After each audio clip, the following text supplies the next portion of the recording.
This portion of the news brought to you by McDonald's. McDonald's, I'm loving it.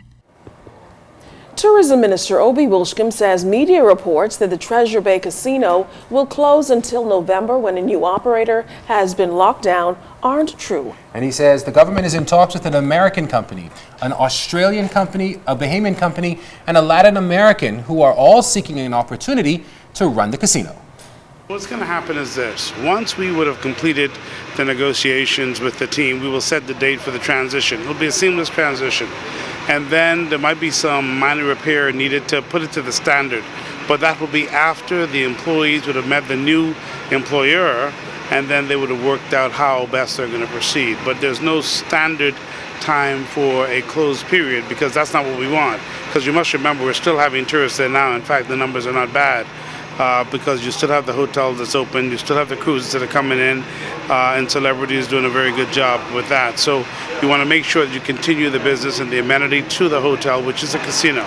But with a new owner, obviously you're going to have to put in some of its specialities, and so that's expected, but over no long period of time. Last week, a former secretary in the office of the Prime Minister, Valderine Watkins, along with a local contractor, Stanley Nixon, pleaded guilty in the Supreme Court after entering into a plea agreement with the Office of the Attorney General. The pair pleaded guilty to 25 counts of fraud-related charges. Police believe that Watkins and Nixon fabricated 5 contracts to build or repair homes under the Department of Urban Renewal's Small Home Repair Program, and by doing so, defrauded the government of $40,000. They were both charged in December of 2008 and appeared in court March 21st this year. They returned to court April 19th for sentencing.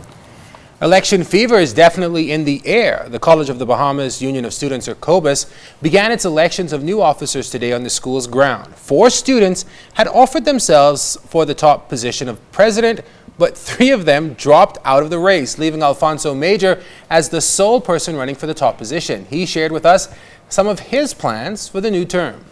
Recently to look at starting a lunch program here at the College of the Bahamas for underprivileged students. COBUS is ready to design a program, a pilot program to try out, where we donate from $5,000 to $10,000 towards this program.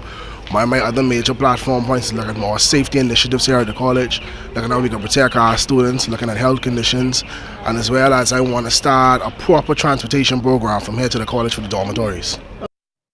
Major added that he plans to continue the good work that those before him were able to accomplish.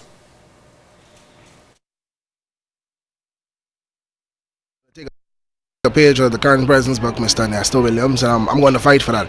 I believe now to get a quality education in this country is already difficult now. When you look at the economy, look at the fact that people have lost jobs, you look at the fact that people's scales aren't even going up. And when you have 1 or 2 children that are trying to make a difference in the country, I think that the college needs to look at all of those factors and consider keeping the school fee as it is and gradually going up with time as the country evolves and we do better economically.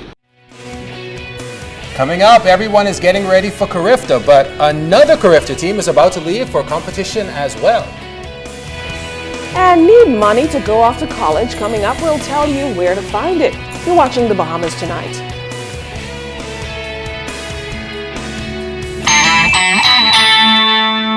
This portion of the news was brought to you by McDonald's.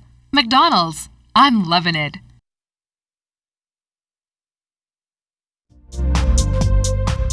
This is the Royal Fidelity Business News. I'm Jimenita Swain.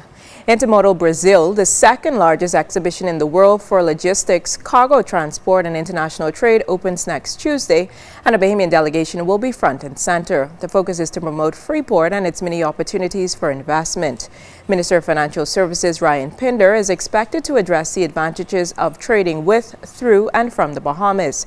Minister for Grand Bahama Michael Darville will speak to the benefits of a strategic partnership between Brazil and Grand Bahama, and Grand Bahama Port Authority Chairman Ian Fair will look at Grand Bahama and its free trade zone.